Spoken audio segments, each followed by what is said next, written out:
Good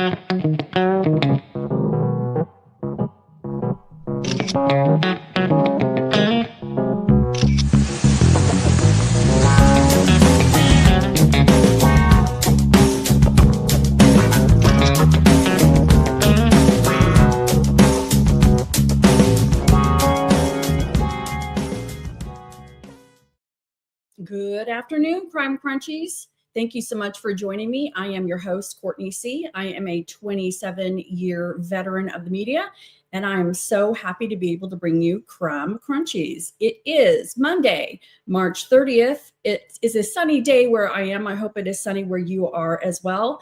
I am dedicating today's video just to Sheriff Chris Nanos. And I have to say, every video, I try not to mention him because he is a source of frustration for myself and I'm sure for many others. And I don't really want to go down a path of negativity. But you know what? I had kind of an aha moment on Saturday, and I'm just going to go with it. I'm going to go with how I feel about Chris Nanos, and not him so much as a personal, but professionally. And I'm going to share some of those feelings today. I have to think that some other people may feel the same way, and I'm just going to work through it with you guys.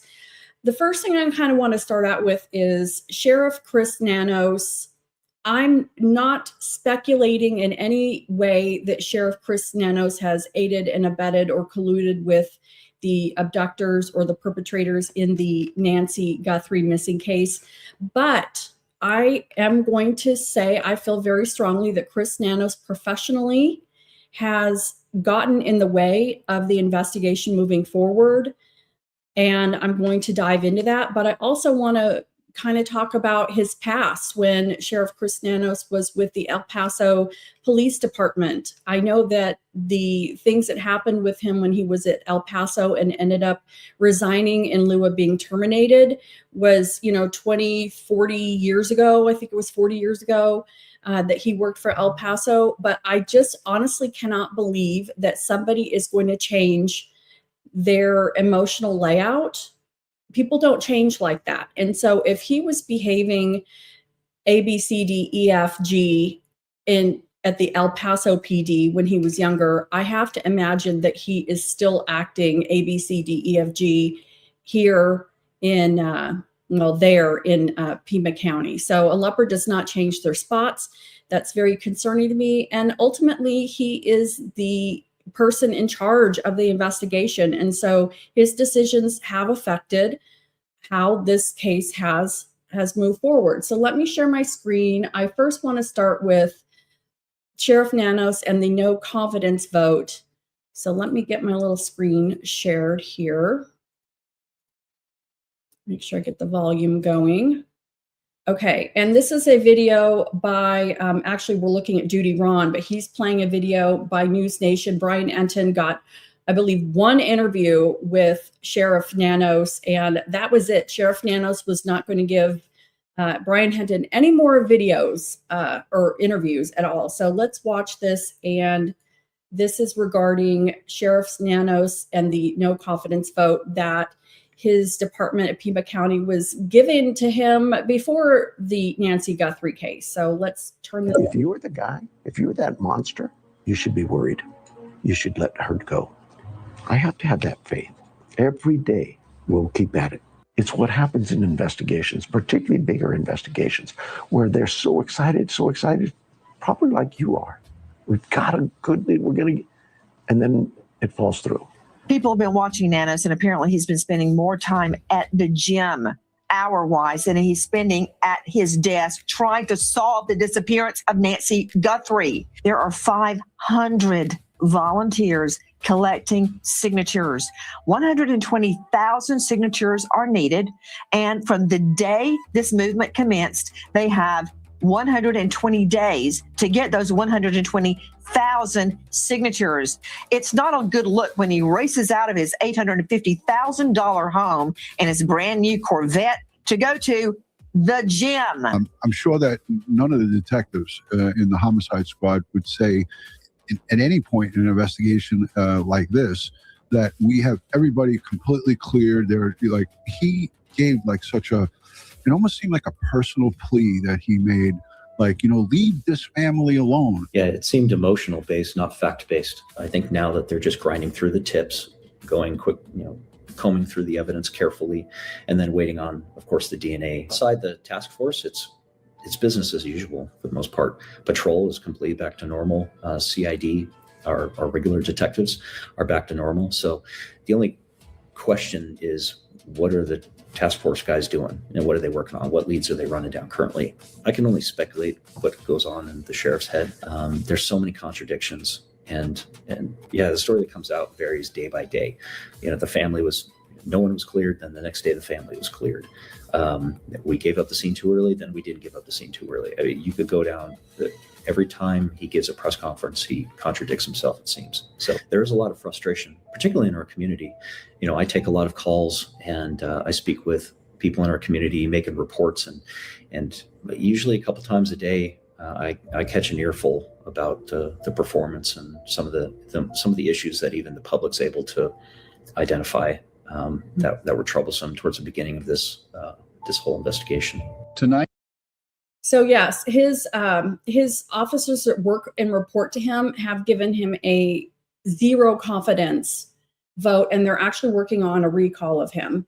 And unfortunately, the Guthrie family has been caught in the crossfire of this whole thing, and they're the ones who really lose. During Savannah Guthrie's interview with Hoda the other night, Hoda asked about the investigation, and Savannah has to be very careful how she answers that, because the actual rank and file, the folks with boots on the ground, they are working really hard. They are highly respected.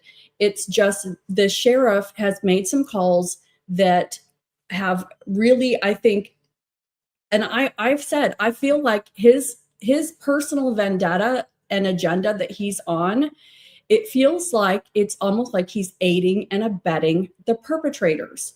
He has not come out and done what he is able to do, accept the help that he has been offered for free, and done, in my opinion, the right thing. This guy is a control freak, and these aren't my opinions. These are things that I've heard from people who work with him. And I'm talking in particular about Cajun Navy. Cajun Navy is from Louisiana, but they are a group of retired law enforcement professionals who, out of the kindness of their heart, they get funded.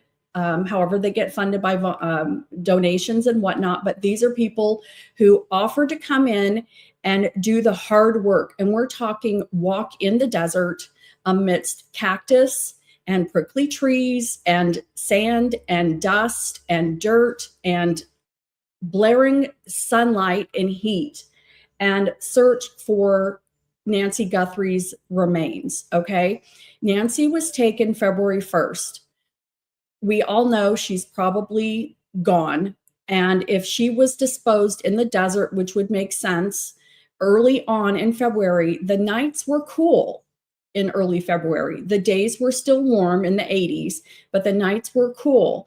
These folks could have come in, worked with the sheriff, and said, all right, what places make sense? Where do you want us to go search? And they were going to kick bushes and walk through and do all the hard work for no cost and look for her body. Because frankly, at this point, the Guthries, they don't care about the justice part of this. They want their mother's body back. Okay. It is March 30th. If you've ever been to Phoenix or Tucson or Arizona at this time of year, it's already probably 100 degrees in places. Even if Nancy had been dumped a few days ago, at this point with the heat and the animals, if she was dumped in early February, there is nothing left of her. Maybe some material from her pajamas. That is it. And it's really sickening to say this, but this is the facts. There are animals, there are scavengers, and there's probably, at this point, there's probably not much to find, okay? The Cajun Navy offered to come in, get the blessing, work with the sheriff's office. They would just, work out a strategy, get their orders, check in with them, give reports. The sheriff not only didn't say no thank you to the Cajun Navy, he never even responded to the Cajun Navy like they were garbage, like they were a heap of poo. Okay? And this would have been free. Nothing to the taxpayers, and they would have done the hard work that nobody really wants to do, and the rest of the sheriff's department could have continued on doing what they were doing, and then, you know, get together, share notes, whatever, and they would have turned the scene over. Sheriff Nanos didn't want anyone coming in because he doesn't trust someone else, their experience. He doesn't want people coming in, and if they find something, to touch it. These aren't teenagers. These are people who understand. If you find something, you don't touch it, you call it in immediately. It is a rocket science. I would know if I came across something not to touch it. Okay. It's silly. So he said no to the Cajun Navy. All right. In my mind, he's using his personal opinion and his personal need for control and glory, or whatever, that his narcissistic ego, he's using that. And when the help was offered and could actually have benefited, he didn't even turn it down. He just ignored it like it didn't exist. The other group that had contacted was Texas EcuSearch. And if you don't know Texas EcuSearch, the founder of EcuSearch, Tim Miller, his beautiful daughter, Laura, was 16 in 1984, and she was kidnapped and murdered. Okay. And I can't remember. I just watched this documentary, and I watched so many of them, and I'm sorry, forgive me. I cannot remember if they found her body, but he was out there looking for his daughter for a long time. And he took his pain and he turned it into something good. And they are a leading search and rescue operation out of Texas. And again, they work on donations and whatnot. And one of the people that works with Texas EcuSearch, her name is Twyla, and she called into Duty Ron and Ed Wallace, and she talked about how she'd reached out to the sheriff's department. I don't think she spoke with Nanos. She spoke with probably the PIO or the press person who was handling phone calls. But she said, you know, we will for free come out there. We will search, but beyond that, we can put drones up in the air, or we can take drone footage that you actually have, drone images, snapshots, video. We can put it in our software that we use called Locate, LOC, and the number 8. And they have I don't know how much of it is AI, but with Locate, they can punch images into the software solution.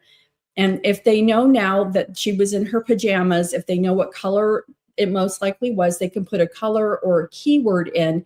And this software machine will go through every single pixel of the images from the drone images, the above the ground ones. And this drone or this software has the ability to pick out a color in a pixel, and then it will highlight those images and say, here's an image you need to look at, and it will drill down on, you know, the color, the image, the pixel, whatever. It says this has a color that matches your keywords. You might want to check this out. And then Twyla or whoever is doing it could, you know, put those in a folder and say, these are hot and heavy, give them coordinates and say, I don't know what this is. You need to have eyes on, and send someone to the coordinates. So there would have been, you know, some work in having somebody go out and actually test, but imagine how much manpower this saves by having this machine learning actually go through and find images. And the example that she gave was she took a drone picture and she put in the color blue.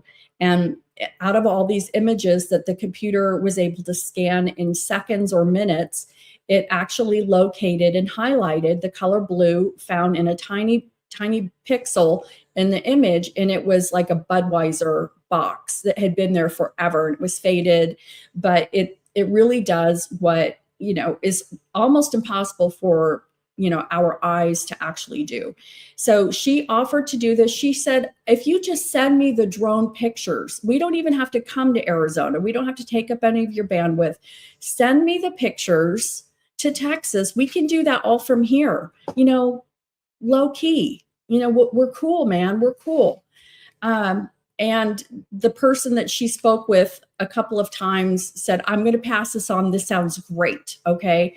Nothing. No response from Nanos. And again, these are things that people have offered up for free.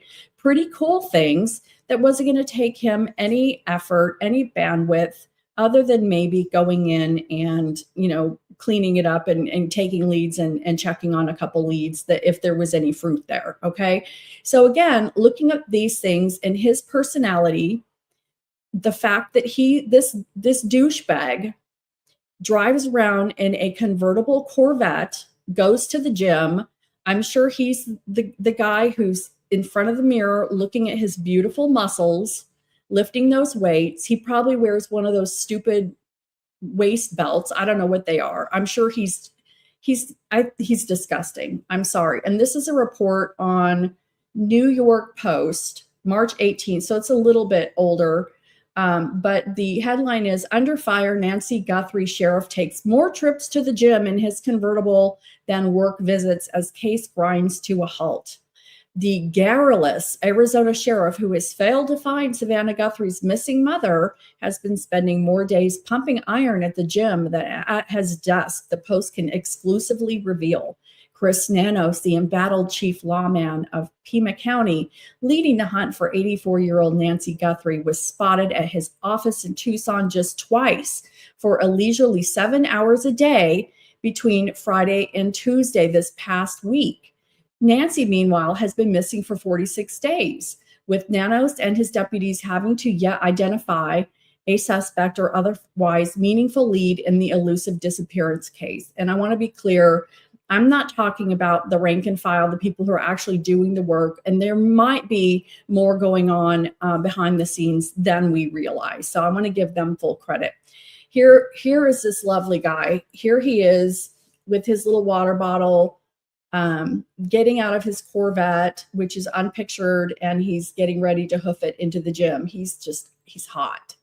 The 70-year-old Democrat who at first charmed America with his tearful pleas for help, only to begin to contradict himself through public interviews as the case began to languish, hit the gym 4 times during the 5-day period, the Post has learned.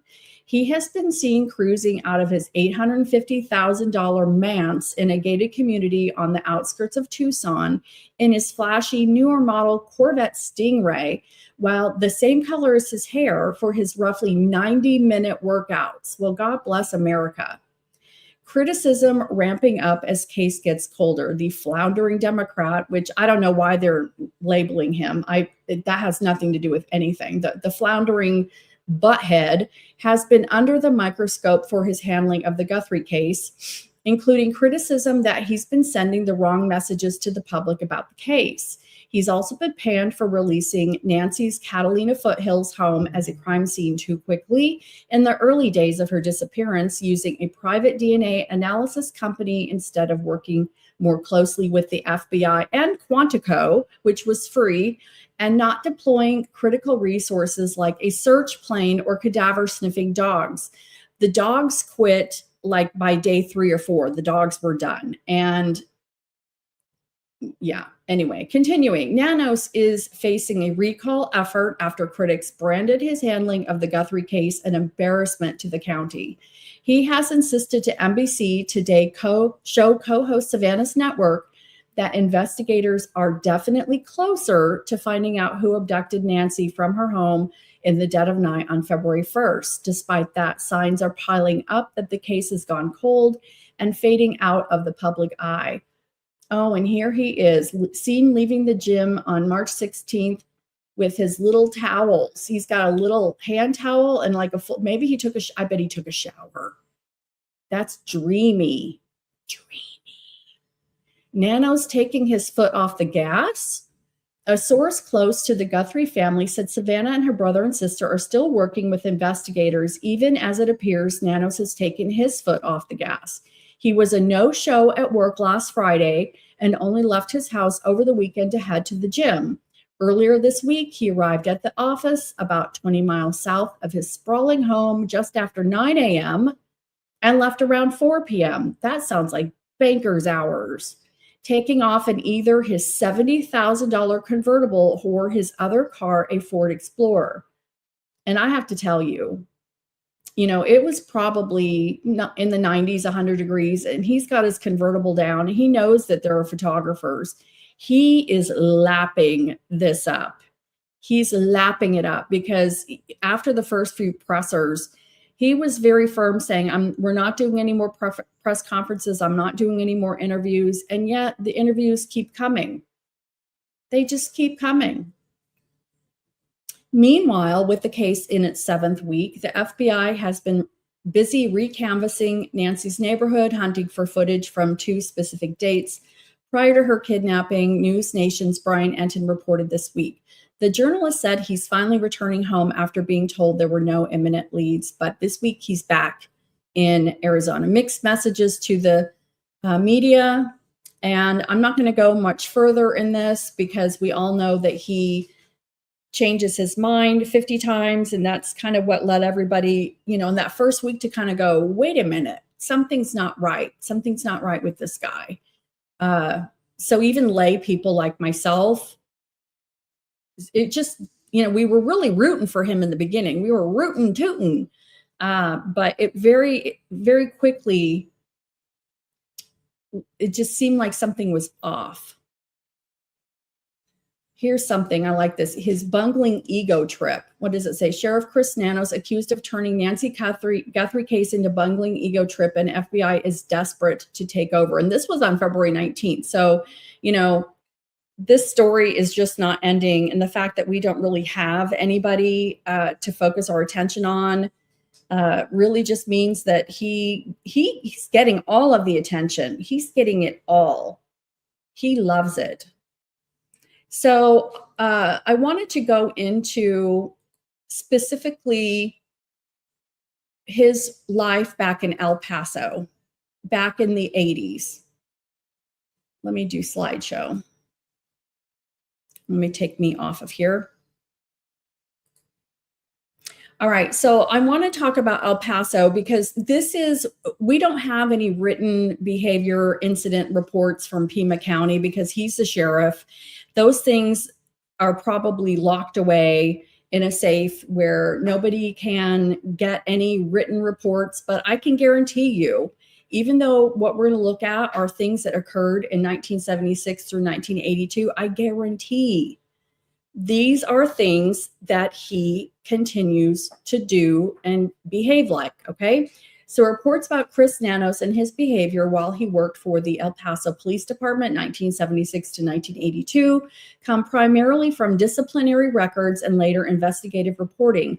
Below is a compiled list of the documented allegations, disciplinary actions, and behavioral complaints that have been reported about his time there. And this is what's so scary because I'm sure this is still him. This is him at his core. Reported behavior and disciplinary issues during Chris Nanos' El Paso career. 1, excessive force allegations. Nanos was disciplined for alleged use of excessive force during arrests, which is, I can imagine that's common, okay?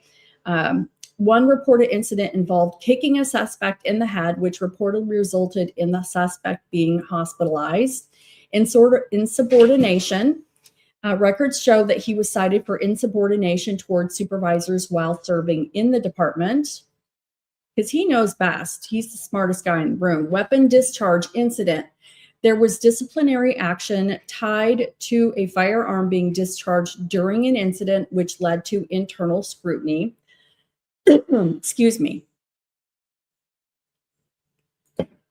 Dereliction of duty. He received written reprimands for dereliction of duty, meaning failure to perform expected job responsibilities. Threatening behavior. Records reportedly included written reprimands for making threats during his time on the force. And you know what? I would almost say this could either be a detainee making these accusations or maybe even someone he works with. Improper use of police equipment. He was reprimanded for using a police siren in a way that violated department policy. It's weird. Off-duty gambling. Oh, disciplinary records also cite off-duty gambling, which violated department conduct policies at the time. It's like, what was he doing? What was he doing? Tardiness in attendance and failure to report for duty on time. That hasn't changed. Now he's in charge now. No, he doesn't care. During his roughly 6 years at the department, records indicate he was suspended or placed on leave without pay for a total of about 37 days. That's a lot. Resignation to avoid termination. In 1982, Nanos reportedly resigned from the department in lieu of termination after the series of disciplinary issues accumulated. And I want to point out that the Arizona Republic kind of brought all of this to light. They did this investigation and found that the website of the Pima County Sheriff's Department actually had incorrect dates in talking about Sheriff Nanos. And I think he had 1984 as the year he resigned from El Paso, but that was just a clerical error, guys.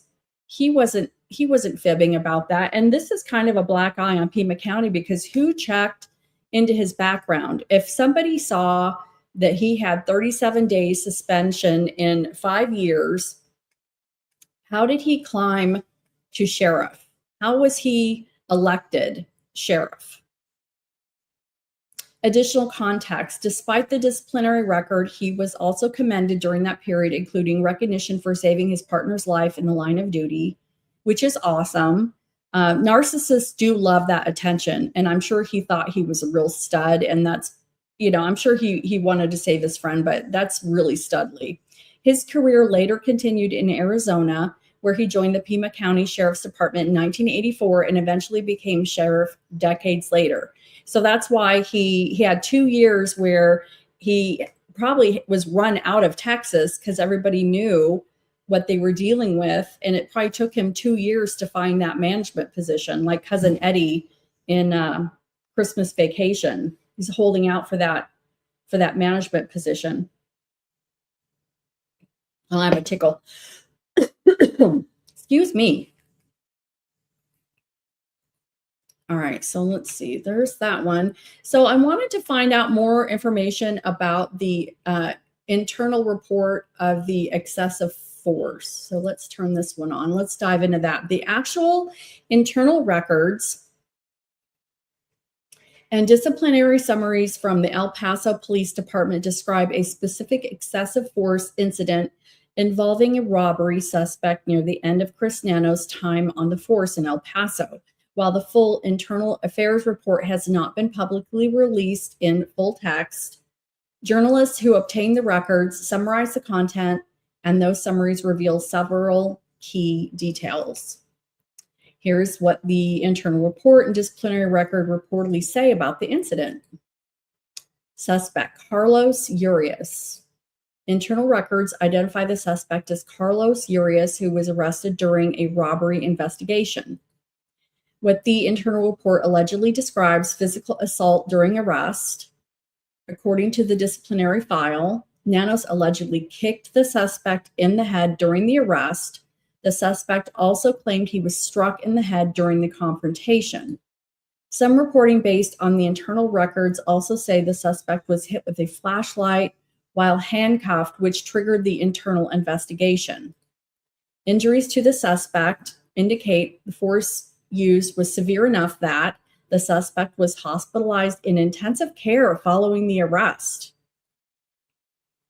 This hospitalization is what triggered the formal excessive force complaint and the internal investigation. Criminal complaint filed. After the incident, the suspect filed assault charges against Nanos. Well, the boys in blue were going to protect him, I'm sure. However, a grand jury did decline to indict him, meaning criminal charges were not pursued. Department discipline: even though he was not criminally charged, the department took administrative action. He received a 15-day suspension without pay for excessive force. And that's a heavy, 15 days is a big suspension. by the boys in blue, because again, remember, they're going to cover each other. They've got each other's back. It is the original boys club. You know, this is the Karen Reed group in Canton. They got each other's backs. This is what we just saw with Kelsey Fitzsimmons, Patrick Noonan. They protected Patrick Noonan because he shot her and she was in a mental health crisis, and he probably would have gone to jail for him shooting somebody in mental health crisis for no reason. This suspension was reportedly one of the longest disciplinary actions in his personnel file. How it appeared in his personnel record, Internal Affairs history reportedly showed 26 allegations of disciplinary notations during his 6-year career in El Paso. Multiple suspensions, with the excessive force case being the most serious. At the time, his father was interviewed, and his father said that he wasn't surprised at how his career was going, because apparently Chris Nanos likes to argue. Because he's right. People who argue, it's because they're right. They need to be heard. Important context. The internal investigation did not result in criminal charges. Sure. The discipline remained administrative within the police department. No shocker there. Years later, Nanos continued his law enforcement career and eventually became sheriff of Pima County, Arizona, which is scary because what Sheriff Nanos has reportedly done in Pima County is he has a documented history of retaliating against people who go against him. If you question him, if you argue with him, he will retaliate. And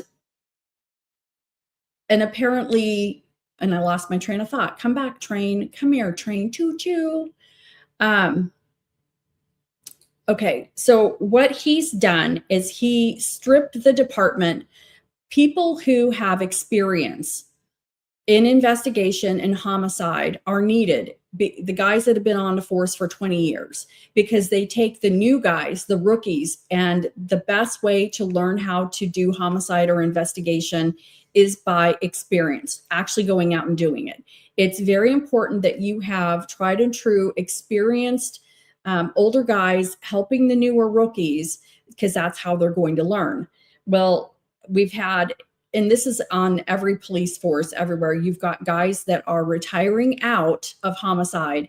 But when you have Chris Nanos retaliating against people just out of spite because they're going against him and he is God in Pima County, he's taking experienced people and he's moving them around to places to punish them. And you now have a very young homicide investigation team that is being assigned these cases. The guy who was assigned the Nancy Guthrie case has about 2 years experience in detective investigation. He, I'm sure, is a fine person and can do a fine job. But when you've got something like Nancy Guthrie, you need the old craggy 20-year scraggly guy who has homicide and detective work in his blood. Okay. You don't need the 2-year newbie who knows that he is out of his league working this case. And that's exactly who Nanos assigned this case to first week, was a 2-year experienced newbie. Okay. I'm sure he's fine, but that isn't going to get the job done.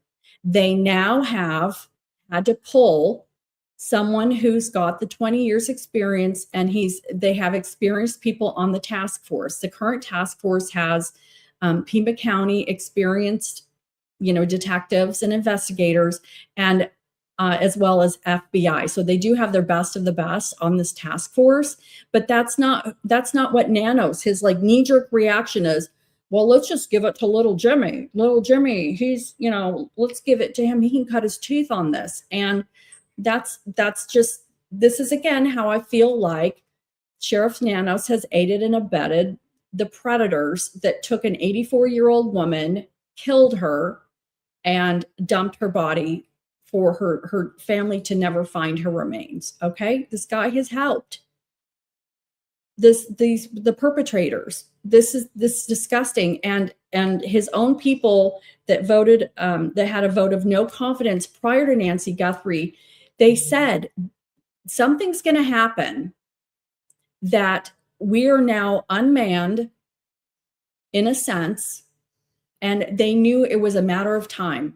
And then this Nancy Guthrie thing lands in his lap. So I certainly don't think, and I'm certainly not saying that Nanos has collaborated, colluded, or done anything with the perpetrator, but I feel like this perpetrator has done nothing but benefit from all of the decisions that Chris Nanos has made. There's no other way you can put it. He's benefited 100%. These nimrods that did this to poor Nancy have gotten very, very lucky in not getting caught by the FBI, but they've also been assisted by Nanos. Convinced of it. Can't tell me otherwise. So short version, the internal records reportedly state that during a robbery arrest, Chris Nanos kicked and struck suspect Carlos Arias in the head, potentially with a flashlight, leaving the suspect hospitalized in intensive care. The department investigated the incident and issued a 15-day suspension for excessive force through a grand jury, though a grand jury ultimately declined to indict him criminally. Okay, so that is it in a nutshell. Let me just look and see if I've got anything else. I was going to talk a little bit about the lights of Porch Guy. I found a video the other night that the lights have been debunked. I believe the lights have been debunked that were seen behind Porch Guy. I don't think I'm going to play that. I really just wanted to focus on Chris Nanos today, because I feel very strongly at this point, I feel very strongly that he's the abductor's best friend. He's been their best friend. They love him. And just thinking of him riding around in his Corvette makes me literally throw up in my mouth. It makes me want to throw up. And I hope that I hope you guys don't have that feeling, because it's not pleasant. So let me know in the comments where you guys are watching from. I really appreciate everybody. Please subscribe. Please turn on your notification bell. I'm going to be continuing to watch the Nancy Guthrie case. I really appreciate everybody's support right now, and the fact that you guys are spending time with me. Again, I'm your host, Courtney C. I'm a 27-year veteran in the media. Oh, Louisiana. Hello, Louisiana. Love it. Yeah, I love that. People are from all over the globe. But until my next live, I hope you all have a great day. Again, thank you for your support in hitting that subscribe and bell. But until the next time, I will catch you on the flip side. Toodaloo.